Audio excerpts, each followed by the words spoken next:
Salibonani lonke bathandekayo kundawana zonke lapho elikhona. Siyahlangana njalo kusifundo sethu se-Sabbath kusalamhlanje.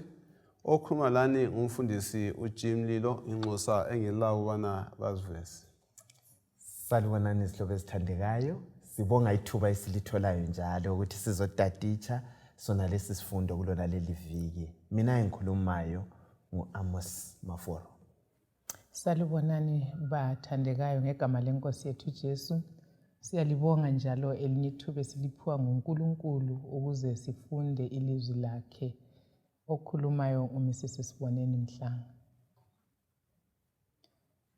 Ngiyalibingelela lonke ngegama lenkosi yethu Jesu. Sithanda ukubonga inkosi esisihlanganisile futhi njalo kusifundo sanamhlanje. Okhulumayo nguNozinhle Ndlovu. Singakangeni kusifundo sizakhothamisa amakhanda sikhuleke. Baba wethu okhona ekhaya ezulwini, msindisi othandekayo, sithanda ukukubonga ngamathuba ukubana sihlale ezinyaweni zakho. Nxa sizakuzwa okunye ngawe sikhulekela ukubana umoya engcwele asincedise sizwisise. Ngelihle igama lenkosi yethu Jesu siyakhuleka. Amen. Amen. Sisesifundweni sesitshiyagalolunye isifundo 9 lapho esikhangela khona isihloko esithi sona ukuphila ngokuhlakanipha. Singakaxoxi ngalesi sihloko ngizakucela bona asifundele indlela yokufundwa ngekhanda. Kwabase Efeso 5 ivesi lika 15 kusiya ku 17. Ngakho ke qaphelani kakhulu ukuba liphila njani. Kungabi njengezithutha kodwa njengabahlakaniphileyo. Liwasebenzise ngokupheleleyo amathuba wonke ngoba izinsuku zimbi. Ngakho lingabi yiziwula kodwa qedisisani ukuthi intando kaNkulunkulu iyini. Siyabonga. Sikhangele isihloko salamhlanje ukuphila ngokuhlakanipha. Sikhangele futhi le njini yokufundwa ngani ngekhanda. Nxa uthi waqaphelisana ukuba lihamba njani kwakutheni kungenxa yani uPaul waletha inkulumo enje. Yazi uPaul nxa wekhangela ibandla lase-Efeso ngesikhathi abaphila ngaso uyaphanga qathanise indlela abaphila ngayo lendlela ekhangelelwe ukubana amaKristu aphile ngayo. Aphange akubeke ngalindlela ukubana iziwula ziphila ngalindlela, abahlakaniphileyo baphila ngalindlela. Njalo abesekubeka kucace ukubana isikhathi asisekho, isikhathi esiphila kiso isikhathi esifitshane kakhulu. Kuqakathekile ukubana sithathe isikhathi sizibekele isikhathi esithi ku-investor kumbe usiphawule amathuba esilawo sewasebenzise ngokuhlakanipha. Ibandla lasendulo lona leli ibandla lase-Efeso kuthiwa indlela ababephila ngayo babephila buchapha abantu abanengi kumbe ngithi umhlaba waleso sikhathi waphila buchapha uzithokozisa. uPaul uphanga axwayisa ukuthi singafani lalaba bantu, singahlobonyi, singaphili buchapha, singaqamba amanga, singadakwa, sibe ngabantu abaphelele. Omunye ulokuthini futhi ngalendaba efana nayo. Mina ngifuna ukuthinta ukuthi nxa isihloko sethu sisithi ukuphila ngokuhlakanipha. Omunye ubengabuza ukuthi ukuhlakanipha yikuba njani. Yes. Ngoba kule ngcazelo eziningi esingaba lazo ngokuthi ukuhlakanipha kuyini, endelezo ngcazelo ukuthi zibe ningi zibangelwa ukuthi sibona njani umhlaba lo lapho esiyakhona. So khona lokho kuza kwenza ukuthi sizwisise ukuthi lokho kuthiwa kuyikuhlakanipha kuyini. Umuntu olengqondo obona ngelihlo likaNkulunkulu umhlaba lo nguye lo okhulunywa nguMaforo ozaphila esesaba isono, ozaphila ebalekela konke ukungcola. Kodwa lo obona ukuthi umhlaba lo wazivelela kweme kuma theories, akula judgment, akula accountability, akula lutho, uza kuye ukuhlakanipha ukuphila ngokuzikholisisa, ukuchitha wonke amathuba sisidla loba yini, sinatha loba yini, sisenza loba yini. So umlobi isifundo lapha uyasilethela ukuthi bekufanele ukuthi ingqondo zethu ziqale zibone umhlaba lo lapho yakhona ngelihlo likaNkulunkulu. So sizazwisisa ke ukuthi ukuphila ngokuhlakanipha kuyini. Hayi siyabonga kakhulu. Ukhona lokuthi Okungezelela khona phayana sithola ukuthi sibe ngabantu abananzelelayo ukuthi uNkulunkulu ukhona kasiphileli inamuhla kule judgment ezayo. Ngithathekiswe ukuthi kule ndaba yokuqedisisa okuyintando kaNkulunkulu okundonsele kutheni iBhayibheli kumele sibe lazi ngoba yilo livezayo lokho kuyintando kaNkulunkulu bese siphila impilo ezingaxabani. Ukuphila ngokuhlakanipha ikwazi intando kaNkulunkulu okuthola ilizwi likabani likaNkulunkulu. Asiyeni phambili abasefeso 5 verse 1 leka 2. Verse 1. Ngakho wobani ngabalingiseli bakaNkulunkulu njengabantwana abathandwa kakhulu. Liphile impilo yothando njengalokhu uKristu wasithanda wazinikela ngenxa yethu njengomnikelo olephunga elimnandi lomhlatshelo kaNkulunkulu. Nxa ngakho unlungiseleni uNkulunkulu kuthi ukuthi silokho sisendaweni yokuphila kanjani ngokuhlakanipha. Yes. Kungaziphi indlela uPaul afisa abazalwane bamlingisele ngayo na uNkulunkulu? Okwakuqala uNkulunkulu luthando. Angithi phela. Yes. uPaul uyakhuthaza ukuthi ekuhambeni kwethu asihambeni ngothando. NjengoKristu wasithanda kangaka into yakhe yonke uyenze ngothando. Sifunde sikope uKristu. Impilo yethu ingene kufoloma kaKristu. Sibe njengoKristu. Nxa siqhubeka siphila sikwenze konke ngothando. So uthando yikho yilo lumele lunjani lusifuqe lusenze siphile. Okay. Akusifundele u1 John 4 verse ka 19 ubuye ufunde uverse ka 11. Okufithizela amazwi umafuro awachilo. Sesikhola phambili ngogcwalisa lumbuzo engibuzileyo usecho into yokuqala lapha kubana semlungisela ngokuphila njani ngothando. 1 John 4 verse 19. Verse 19. Yes. Siyathanda ngoba yena wasithanda kuqala. Ngicina ku19. Yeah, buyela kuye ku11. Verse 11. Bangane abathandekayo njengoba uNkulunkulu wasithanda kangaka lathi kumele sithandane.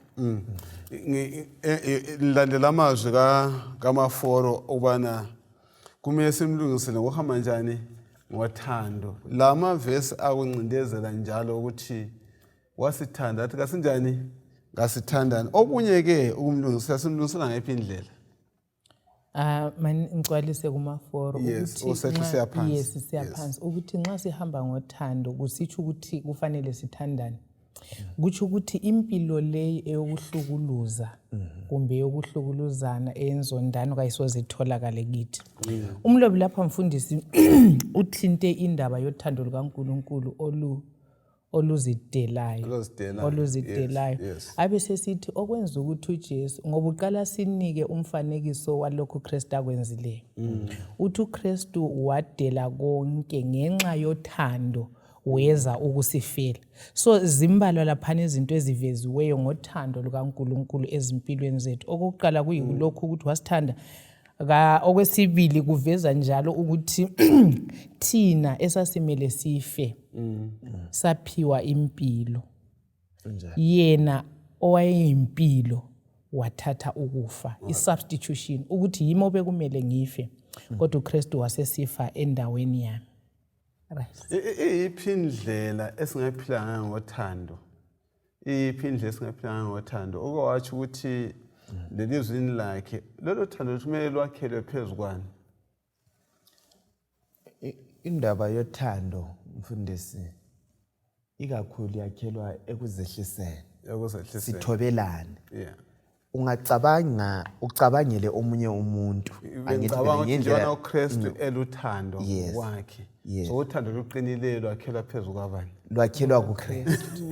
Bese sikopa njengoba sithe imodeli sokunguKristu. Khona lokho kanye akwenzayo. Angayiboni njengento yokuphanga. Uthe uNkulunkulu enjengoNkulunkulu azehlisa. Akulathando oludlula khona lapha. John 15 verse 13 athini? ngibuyela emazwini kaMrs Mhlanga lapha athe khona uKristu waluveza ukuzinikela. Yes. uJohn 15:13 uthini? Verse 13. Ngakho olothando olukhulu kulaye onikela ukuphila kwakhe kubangane bakhe. Uthando ukunikela impilo yakho kanjani kubangane bakho. Yiziphi iziqiniseko eziphiwa nguPaul maqondana lalo umhlatshelo na esifunde ngawo? Ivesi ka1 uEphesians chapter 5 sifundani? Okay, okunye bese sike sakuthinta ukuthi iziqiniseko zothando lolo ukuthi yena vele uKristu ukuze afele ibandla wayefuqwa luthando. Luthando, yes. Yes, and uthando lwakhona bese sithintile ukuthi kwakungumuntu okumele afe kodwa uKristu wafa endaweni yomuntu. Okwesithathu umloba sivezele khona i-sacrifice ukuthi uthando lukaKristu uKristu wayezinikela yena engumhlatshelo. Yes, engumhlatshelo. Bese mfutho njalo kambe sifunda mfundo bani nxa sesibela kunkolo yezolo engakafi esiphambanweni inkonzo yemhlatshelo. Yes, inkonzo yemhlatshelo yonke lesiyithola kuTestament elidala ibikhomba umhlatshelo omkhulu onguJesu. Then okwesine usinika ukuthi umhlatshelo le uliphunga elimnandi. Kutshoni khonapho? Kutshoni kanjalo usihloya ithinta le ndaba. Kutshoni ukuthi liphunga elimnandi. Yabona ungabuyela ku sanctuary besikhuluma ngayo. Yeah. Kule court le owakuthiwa indawo engcwele. Kwakusiba le incense impepha ayichiswa lapha ayisiba liphunga elimnandi. Uyabona umhlatshelo nxa uthiwa ube liphunga elimnandi kutshiwo ukuthi wamukelekile. Wamukelekile, yes. So umhlatshelo lo kaJesu wamukelwa ngubaba. So yonke into ayenzayo kuzasihlenga yamukelekile kuvunyiwe kube yimbadalo usibhadalele. Kwahluke ngaphi lo muntu basesiba lesilungu oaphisayo. uNkulunkulu osezondile lalo umhlatshelo owamukelekayo oliphunga kwahluke ngaphi ke khonapho?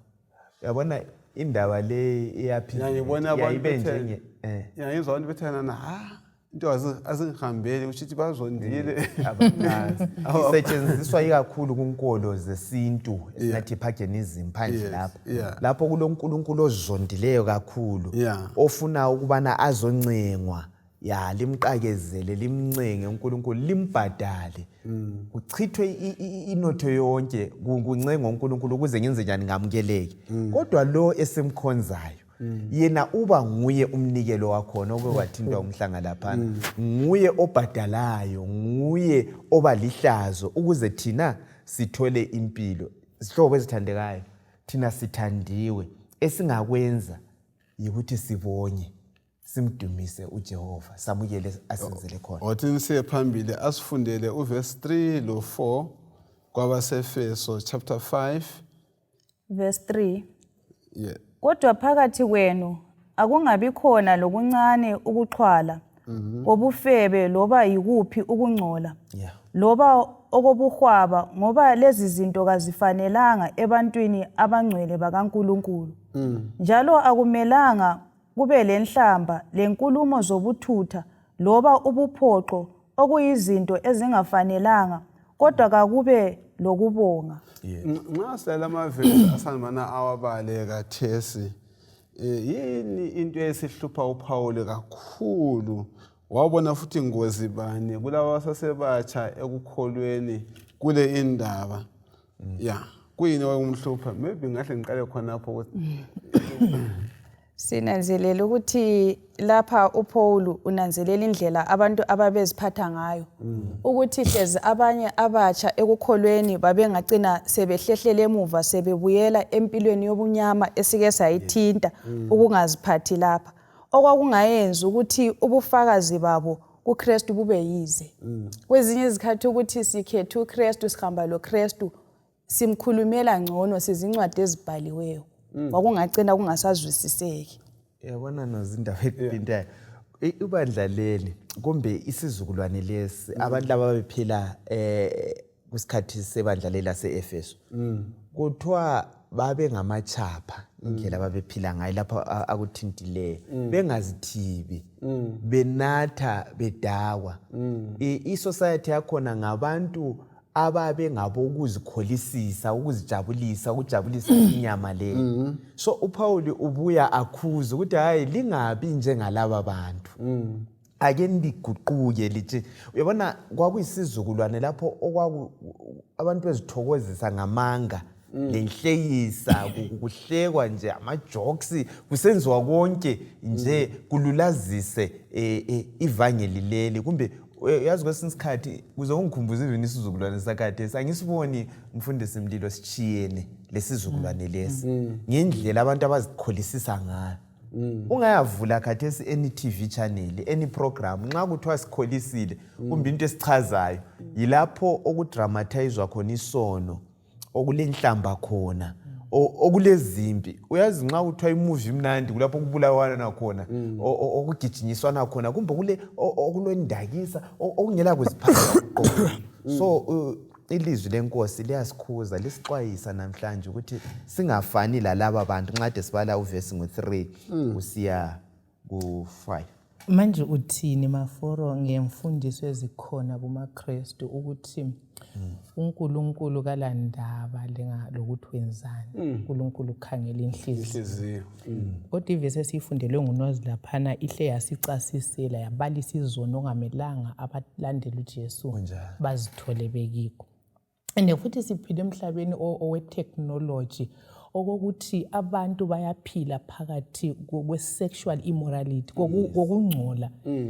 sikubukela emafonini ethu sikuphila ensitha kodwa siqhubeka sisithi singamaKristu ngicabanga ukuthi umpostoli Paul ulethi isixwayiso kakhulu thina ithe esisengozini ngoba angithi uJesu bekhuluma ngakho ukuthi into le nxa ivelisa enhlizweni yakho usukwenzile mhlambe abe-Efesu enxebe bevele bephila bekwenza but kathesi izinto ezisemcabangweni yethu izinto ezisenhlizweni zethu even sisenkonzweni phakathi ama-imaginations zethu angcolile ngendaba zamacansi yabona into elethwa umhlobo wami la njengocansi so yinto okuthiwa ithokozisa abantu ongezwa kuthiwa umchumayelo othile kumbe yasichaza ngesimfunayo asinxuseni ubani kumbe kule family life program abantu bafuna khona lokho kube ukuxoxwa yikho kusigqugquzela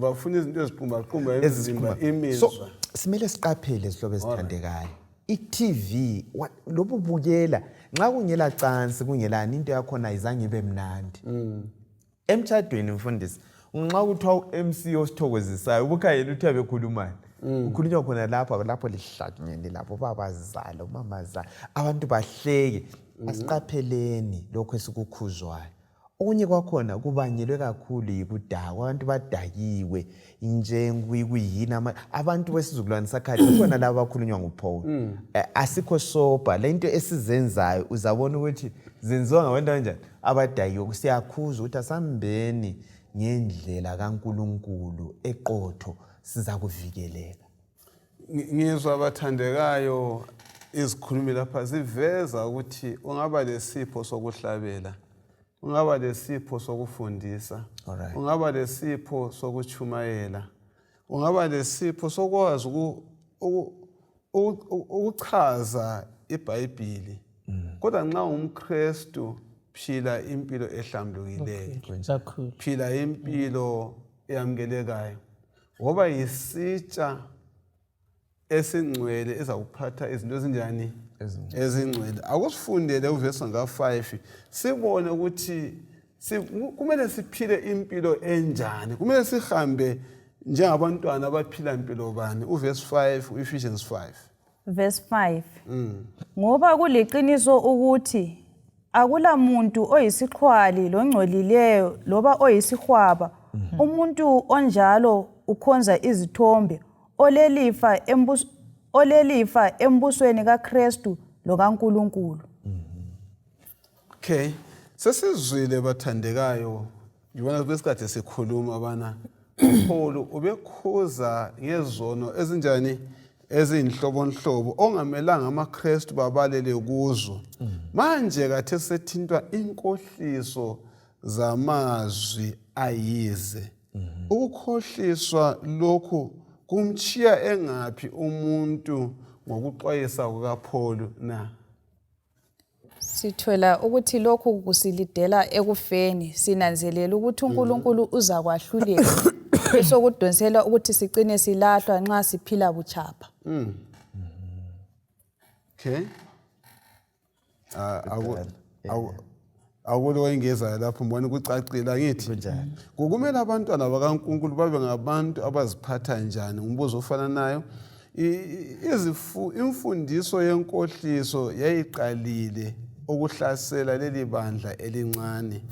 Kambe esikhathini sethu akuveli na abakhohlisi? Uma bevela kumele siphatheke njani uma sifuna umbuso wezulu na? Khona manje yibo bodwa abakhohlisi mfundisi. Ungaba sebandleni kumbe phandle. Lento esizibukelayo, ngizo lokho ngibuyela khona phana. Esizilalelayo, esizibalayo, inkohliso kuphela. Uthi ngendlela umuntu acabanga ngayo unjalo, as a man thinketh so is he. Khona lokho esikufaka lapha engqondweni, inkohliso yonke, garbage in, garbage out. Ungagcwalisa lapha inkohliso lokubukelayo. Idrama yonke naleyana.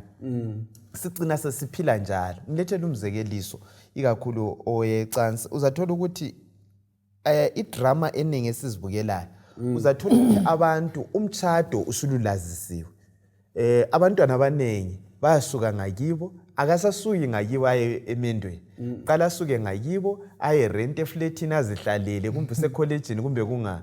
So kungani yikho vele kumele kwenzakale ngani ngoba abantu batshonela ukubukela khona lokhwana.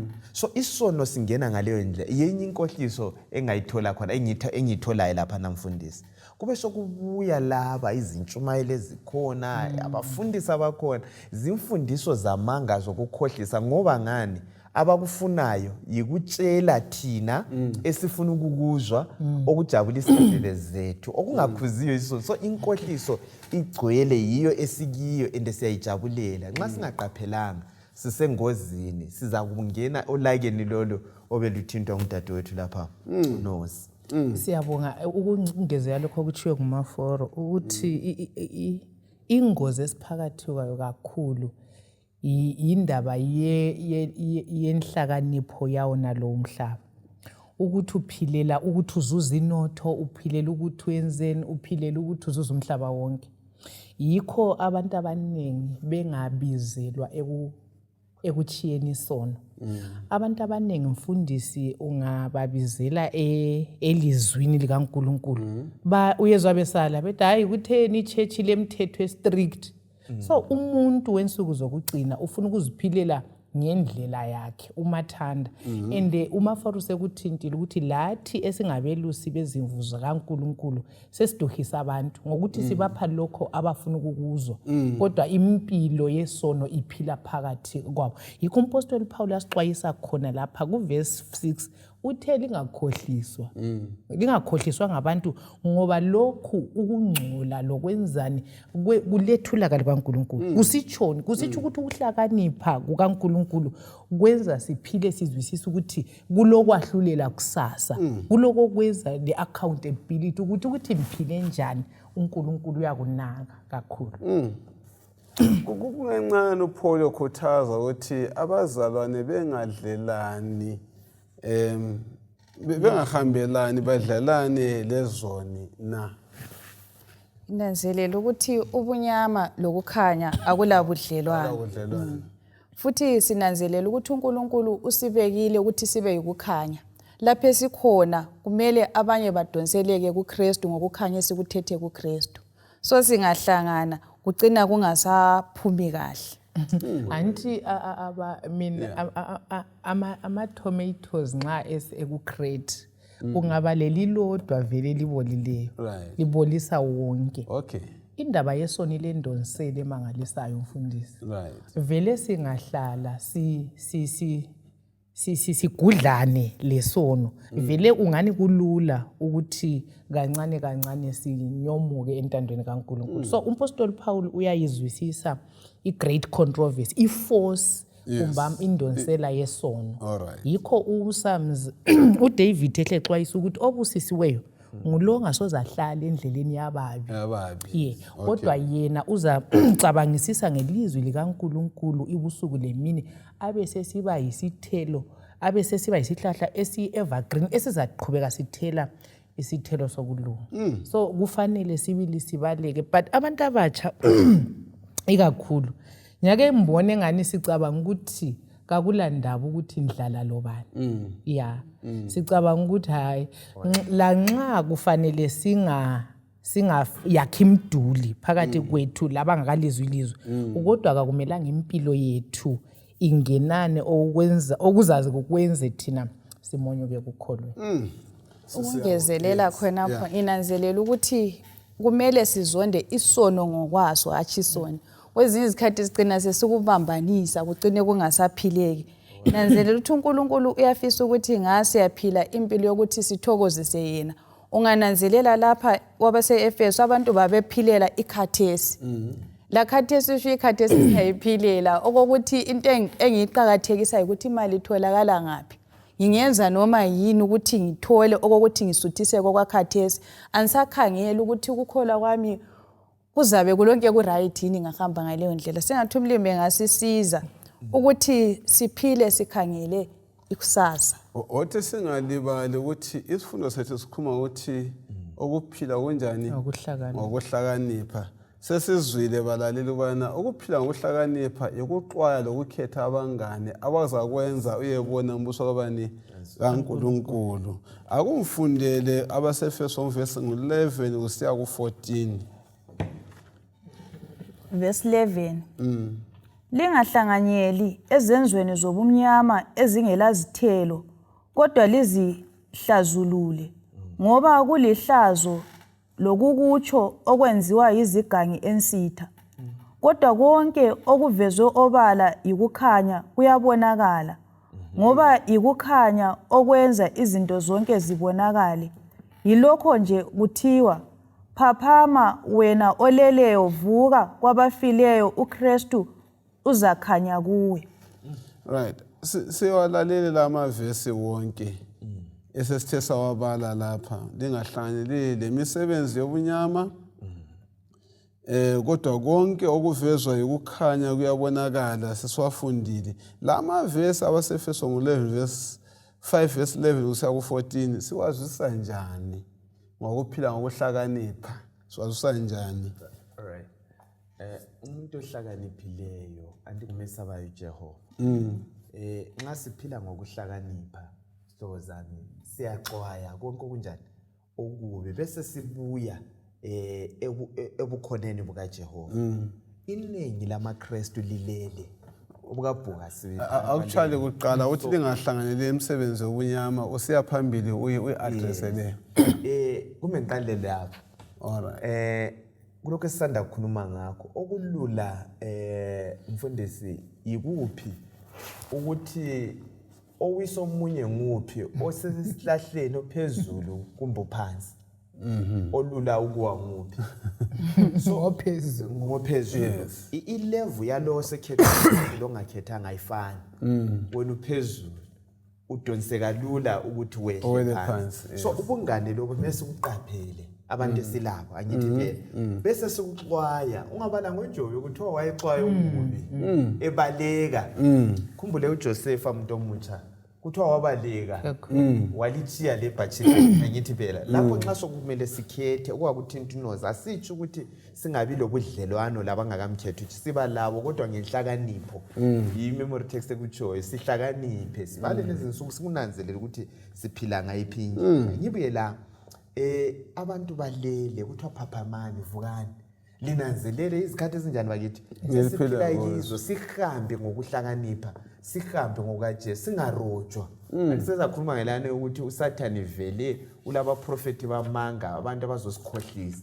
Ungakhohliswa phaphama sizivikele sibe yazi qaphele lengozi esinjani esikiyo lo sixwayisayo uyayazi lento le usevela kiyo uyayazi kusasa izolo sokaphambanisi senza kuhle nxa singamlalela. Ukungezelela khonapho sinanzelela ukuthi lapha siyakhuthaza njengabazalwane ukuthi kumele siphile impilo yokulunga. Imisebenzi yethu bonakala athi ukuthi kubonakale thina kodwa yena lo ophila phakathi kwethu onguKristu. Sinanzelela ukuthi ngazo zonke izikhathi nxa siphila ezinye impilo zethu kazidumisa uNkulunkulu.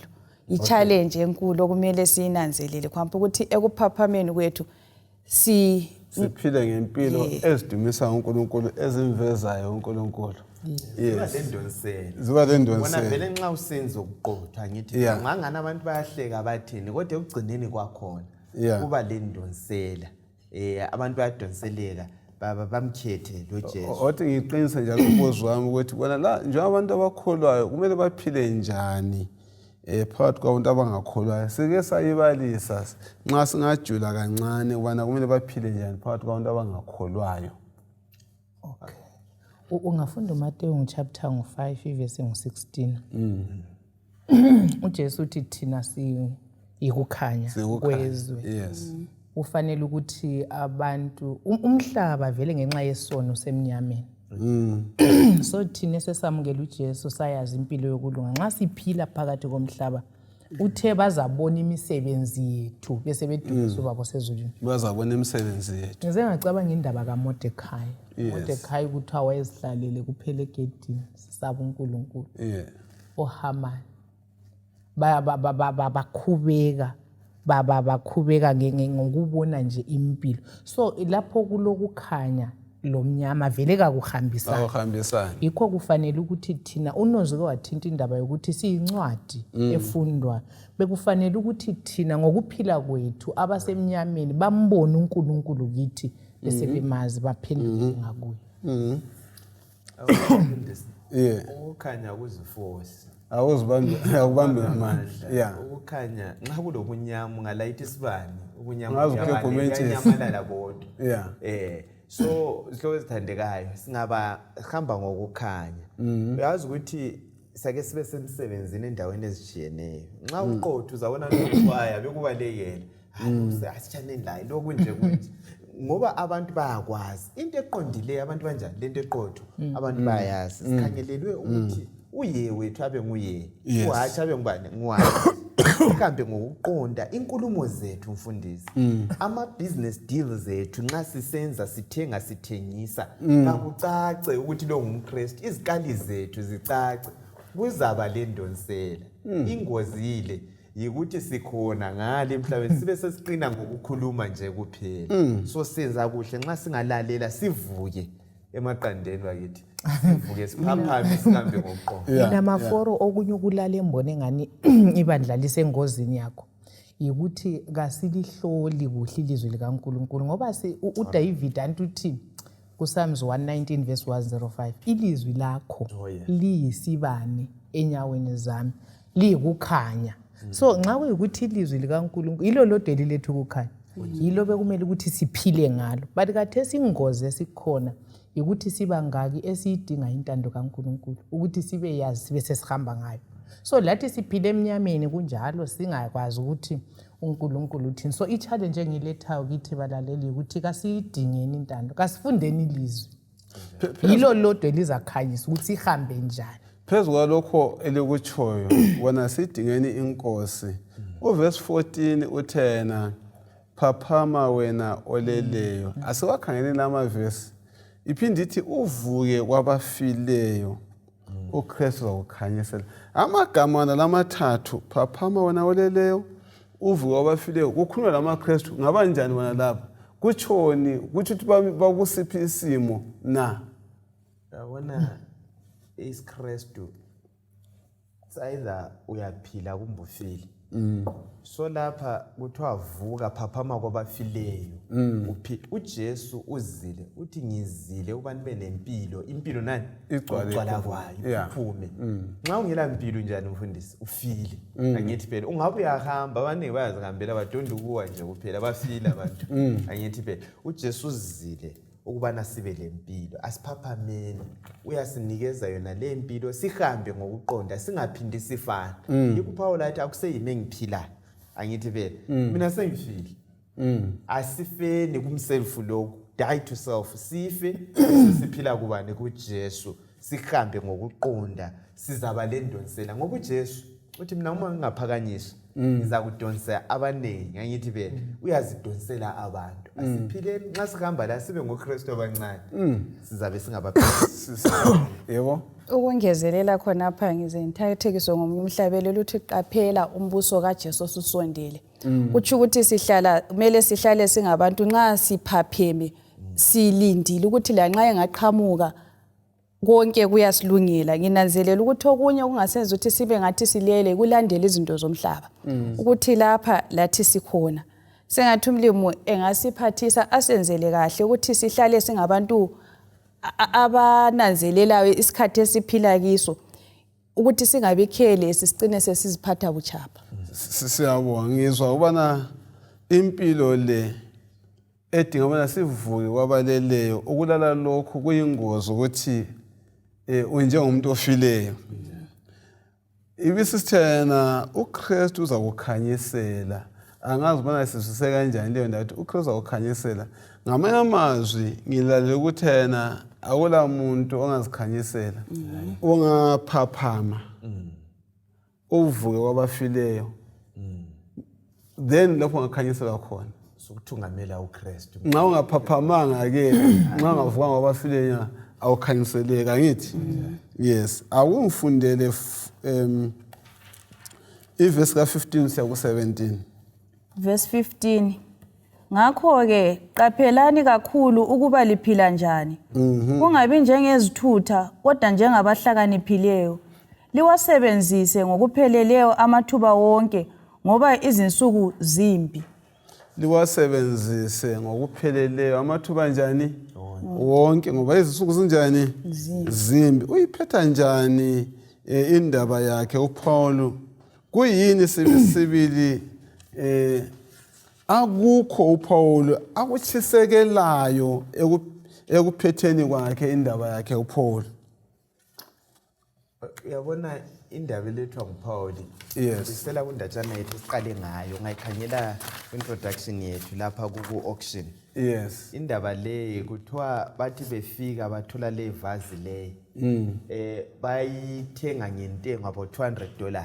Alright. Becabanga ukuthi hayi ivazi nje eordinary ayisetshenziswa endweni.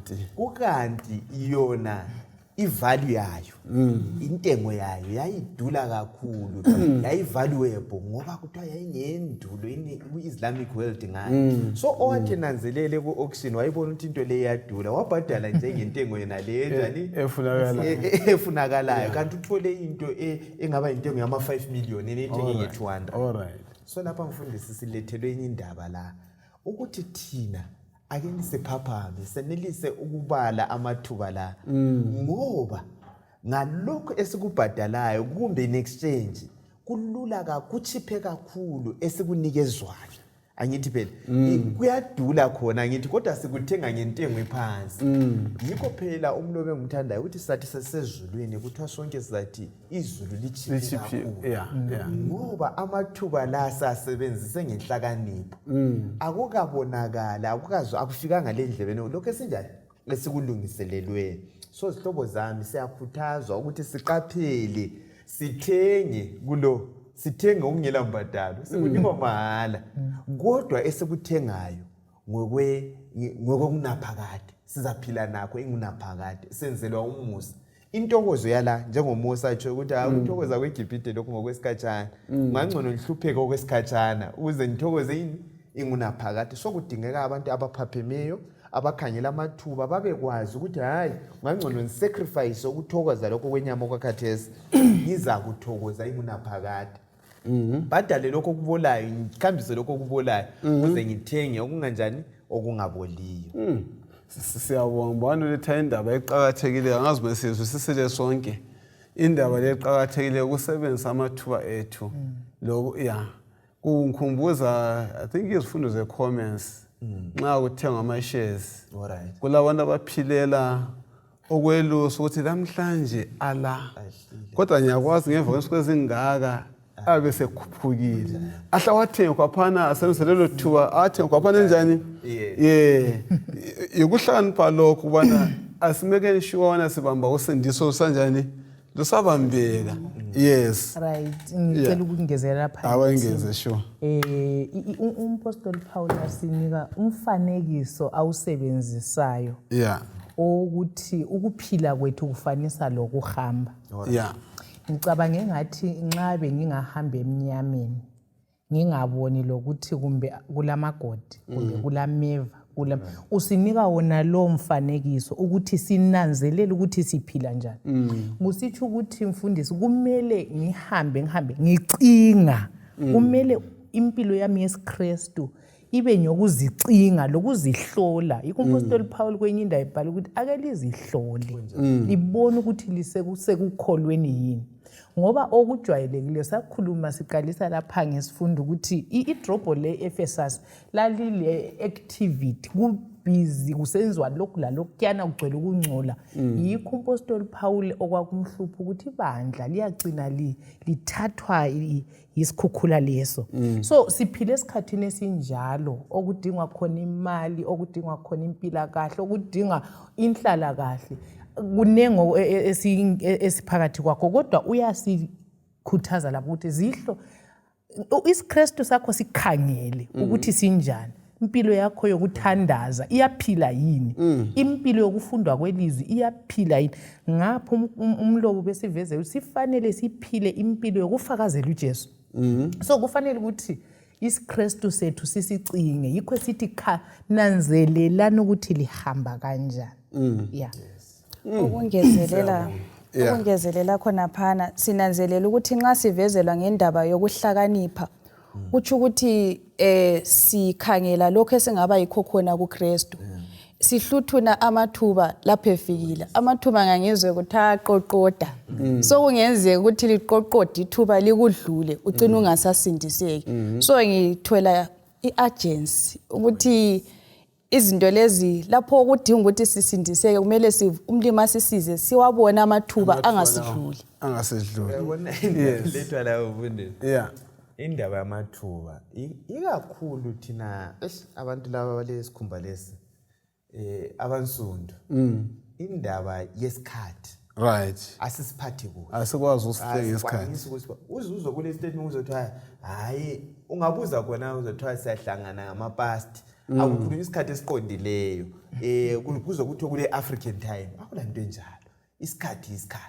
ngibuye kumathuba asifundeni sinanzelele ikupha isikhathi lesi nanzelele isikhathi ebese sithi yena ngoba izinsuku zinjani zimbi just imagine that was 2000 years ago 2000 iminyaka ezinkulungwane ezimbili ekhuluma ngakho ukuthi kwawukubi khathesi kungabe sokunjani khathesi kuwesi yikho sike sathi ukuthi zona ekhuluma ngazo babezenza khathesi ziyidrama izona ezasenzakala kuhlobonga ubutabane kwakukhona yebo kodwa khathesi kufakiwe kwalegalizwa kusemthethweni so izikhathi esiphila kizo zimbi kakhulu izihlobo ezithandekayo ake sifundeni siqaphele amathuba lanxa so singanjani singadlali ngesikhathi singadlula singabizi wona phaphame angithi phela sibe ngabahlakaniphileyo sithi siphila ngokuhlakanipha konke sikwenzayo sikwenze njengabantu abangafanga abangalalanga abaphapheme abavukileyo bese senza izinqumo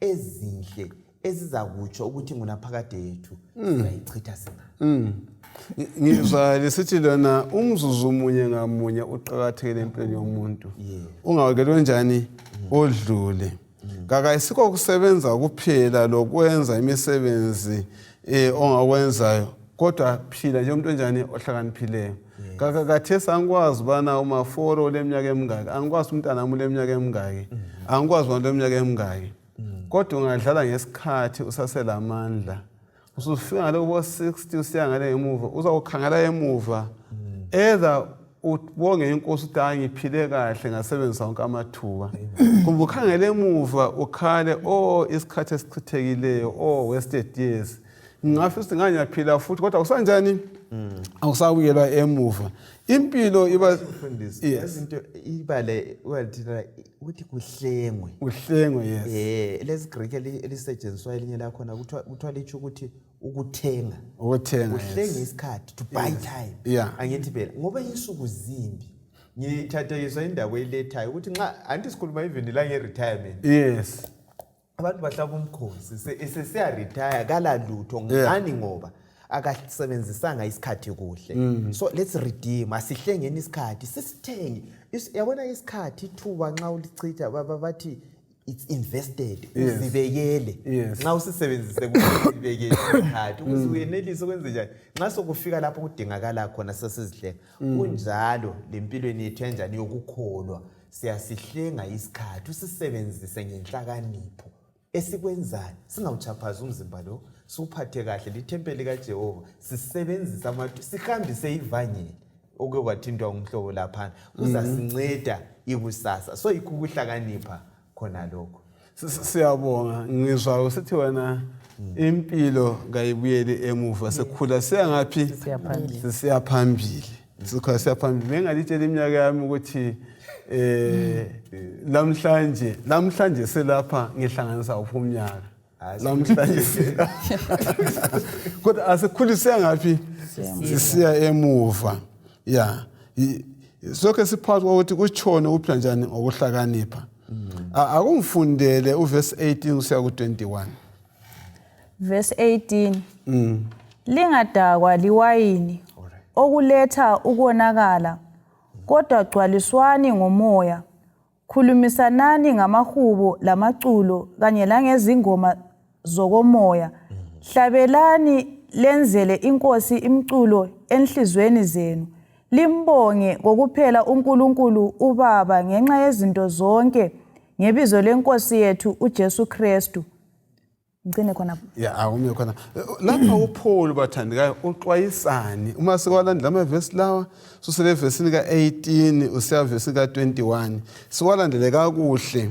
uxwayisani uPaul la kulamhlanje phela ingqondo zihlala zisitikile ezabantu abaningi uxwayisani ukuhlakanipha abanye esikuthola lapha ngokuphila ngokuhlakanipha sukela evesini ka18 uyazi ngithola amanye amazwi akakhulunywa nguPetro Petro oqala ngo5 verse ngo8 uthi bantu ake nilibe sober uthi ake nilime ukudakwa be sober be vigilant nxa iba uPetro uPaul la uthi abantu ake bami ukudakwa ukwathi indaba yokustika kade ilanguage ekhona vela sebadalena kuyastika yes into esitayile la so uthi yena uPaul ake ni makholwa ake nime izinto lezi ezithundubeza ingqondo ikakhulu abesele literally sibili iwine ngoba uthi hayi lokudakaya ke ndimukunatha awunanzelele mina le nxa ungabanjwa ngamapolisa kuthiwa udayiwe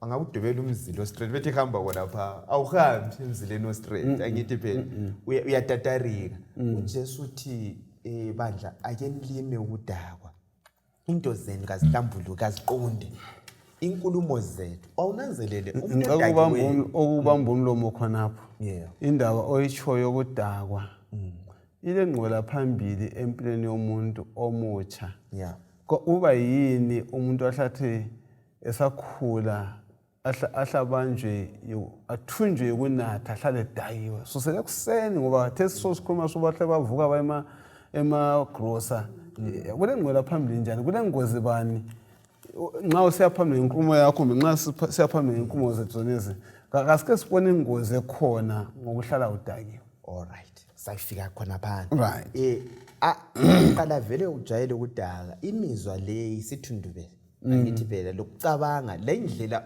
abayithi reaction time yakho indlela oresponda ngayo wenzeni izinto sokuthundu lobuhluphethe kuya affecta la ngale even sesikhuluma ngomtchado wakho impilo yakho nje in general kodwa lapha uPaul uxwayisayo uthi izihlobo ezithandekayo nxa sifuna ukuthunganyelwa ngumoya ake nisibe ngabantu abasoba alright inkulumo zethu ngeke ngathi umuntu odayiweyo inhlamba azikhulumayo awuze umuntu esekhulumi uze umuntu ethi hayi ukuthi ngandayiwe yikuthi ngenza lokhu ndidayiwe uJesu uyasikhuza akeni sibe soba singandawo asenzeni izinto eziqondileyo singayihlanganisa lezi sithi spiritual drunkenness sizafika khona lapho kodwa ufuna esikutshoyo yikuthi umoya oyingcwele kawusebenzi kumbe kawuphili emntwini odayiweyo ongekho soba sikhangela ukuthi sibe soba ingqondo zethu lama decisions esiwenzayo lapha ku frontal lobe lapha engqondweni le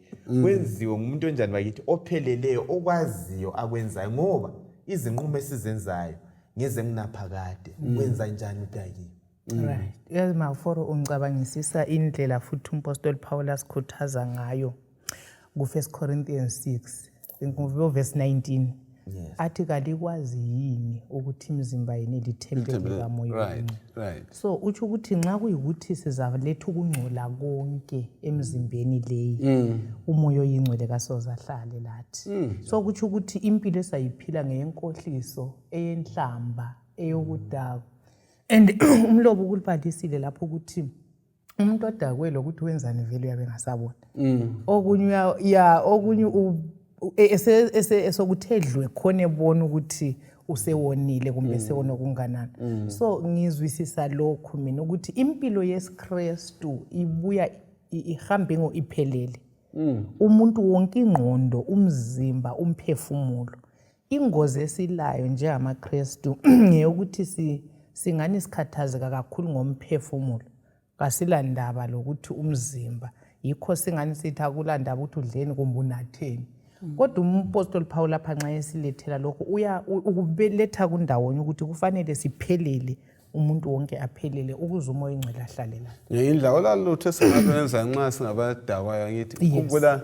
kuthiwa kule indawo lapho banatha khona obabathize baze behloko khona ukuhamba kuthiwa behamba bonke betsheda ngamabhruku phansi akunatho ngalwenza akithi mfundisi uyakwazi wena uthungamela abantu abathi isikhathi eside abanye babanjwa iganyavu bapenzisa okunye ngokudakwa kumbe ama-drinks wantu kuyaspayikwa ukuthi wena so ingozi lokho qaphela nabantu labo bathini izinto ocina uzenzile yona lezo cansi ezikhulunywayo abaningi bakwenza bengakulungelanga kungasisikhathi sakhona ngani ngoba bedayiwe.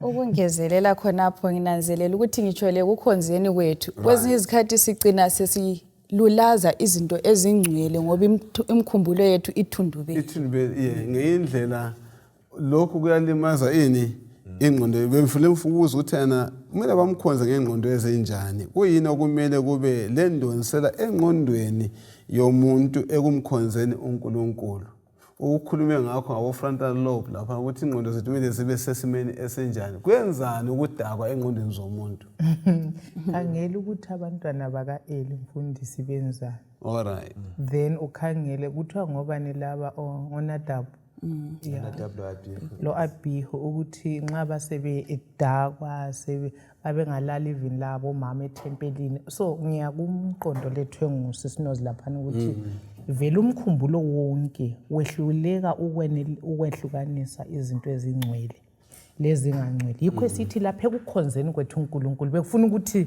sibe sisoba and sibe sesiworshipa in spirit umoya kaNkulunkulu mina ngicabanga mfundisi ukuthi lokhu kukhonza mhlawumbe kwesinye isikhathi esikukhalelayo okufuna kuvusa amadlabuzane sikholise sigide siginqe mbone ngani iworship enjalo iyasivezela kahle ukuthi siyabe singekho soba ngoba lapho worshipwa khona umoya oyingcwele ekhona ethinta inhliziyo bekumele sizinze sihlaliseke sizihlole simamukele uNkulunkulu njengombusi thina singasebenzisa njani ukuhlabela ukuze ukhulise inkambo yakho nenkambo yethu yokukhonza na indaba leyo kudakwa yenza umuntu angadakwa nengathi bahlabelela bathi okunye kuzingoma okuhlatshelelwayo even enkonzweni khathesi uyakubona ukuthi hayi lapha abantu badayiwe la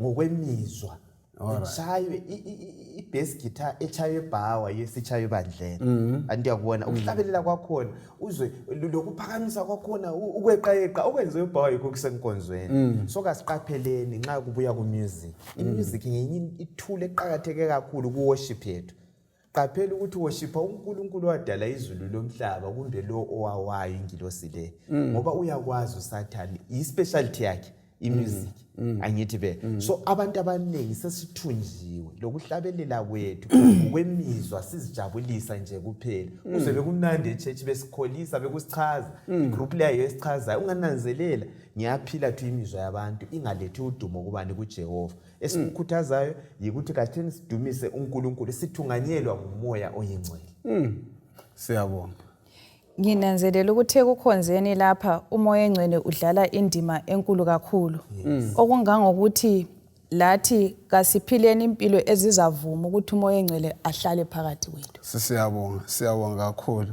Ngisengizwe amafolo lapho uthinta kakhulu indawo bana singasebenzisa kanjani ukuhlabelela. Bathi bona ungabona ingoma esenza umuntu ahlanye azadlalise inqondo zakhe. Ingoma le ngayithinti imthambo yomcabango wakhe. Ithinta nje imizwa yomzimba wakhe. So umuntu ohlakaniphileyo udinga ingoma ezakuthinta ingqondo zakhe. Ngoba ingoma zilamandla okwenza okulungile lokunjani lokubi. Ngemva kwengoma ungambulala umuntu kodwa ngemva kwengoma ungamdumisa abani uNkulunkulu. So ukuphila ngokuhlakanipha ukuqaphela bana lasezingomeni silalela ingoma ezinjani ukuze sikhule ukukhonzeni kwethu. Ungathi wakho ukugcina ubusosikhulekela. Siyabonga abalaleli lababukeli. uNkulunkulu asibizela kikho impilo yokubalekela isono lakho konke ukungcola esizuza kuphela ngamandla esiwazuza kuJesu. So kasifuneni sifunisiseni impilo ehlambulukileyo sikuxwaye konke ukungalungi ngoba uNkulunkulu uzaletha yonke imisebenzi ekwahlulelweni. Asicimezeni sikhulekenini. Baba wethu othandekayo okhona ekhaya ezulwini kalihlonitshwe lidunyiswe igama lakho. Siyabonga ukuthi usichasisele imfihlakalo yelizwi lakho lapho esiphila khona umnyama ungani uyikukhanya ukukhanya kungani ngumnyama vele kugcwele iconfusion ensukwini zokugcina. Sibonga ukuthi ucacise usibizele kuhambeni njengabantwana abahlakaniphileyo. Sicela umoya ingcwele ngani ngathungamela izimpilo zethu sibalekele isono siphilele wena sixwaye konke okubi silungele ukuza kwakho kwesibili. Sikhule kumthandazo lo sikholwa kuYesu inkosi yethu. Amen. Amen.